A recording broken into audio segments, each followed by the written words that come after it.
dropping out while in school, which is a problem that you and I are very much aware of. Yes, ma'am. We're very much aware of that, and we continue to see that demographic dropping out of school at a greater rate than any other. And so, because of this program, which has been in place for several years now, you would have an opportunity to know what they're doing by the time they're in third grade. Have we been there long enough to do that? Yes, ma'am. When we have a diagnostic assessment in grades 1 and 2, it's not used for accountability purposes, but it is for reading and mathematic purposes, and that's where we get those reading plans for each of those students. And what we're finding again is that those students who have been in those quality pre-K programs are coming into kindergarten, they're able to get caught up, and we're able to get a greater number of them, not what we need to, but a greater percentage of those students reading at grade level by third grade than if they were not attending a quality pre-K. Two more questions, Mr. Chair, and I'll be through. When you have the open hearings to determine how the proposed rules and regs are being received, when do they take place? Where or when? When? Oh, well, Time. Different times, depending upon what we may have going on at the Department of Education, because they're held in the auditorium. Typically, they're during the week sometime, during the normal work day. See, that is my biggest problem. Why don't you ask? I'm going to share. Yes, ma'am.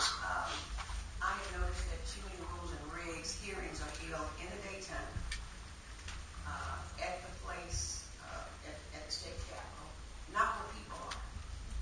There's no parking to get to the Department of Ed. You and I know that, which means that it precludes a large number of working folks from ever having an opinion on anything.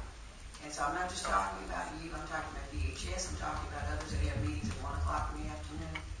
And I'm going to be looking at legislation that says you will have those hearings after 5, so that parents who should have some say, and people who work should have some say, whether they be teachers or support staff, will have an opportunity to present their thoughts.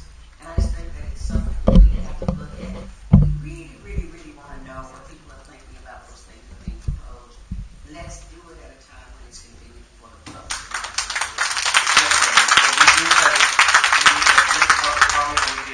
We get many public comments in writing on our rules. Many. And many of those you say on your website. So I'm going to go to my final question, which you know is my primary gripe with Common Core and so many other things, is the lack of access. There are too many people in this state who don't have access to broadband. We're working on it, and yet all of this is predicated on having broadband accessibility and capacity. We don't have it in near as great a number as other states do. And having taken this on the road while I was chair of transportation and technology, I'm concerned that parents who don't have access then don't have the ability to tell you what they're thinking, and their children don't have an equal shot at being successful. And we've talked about that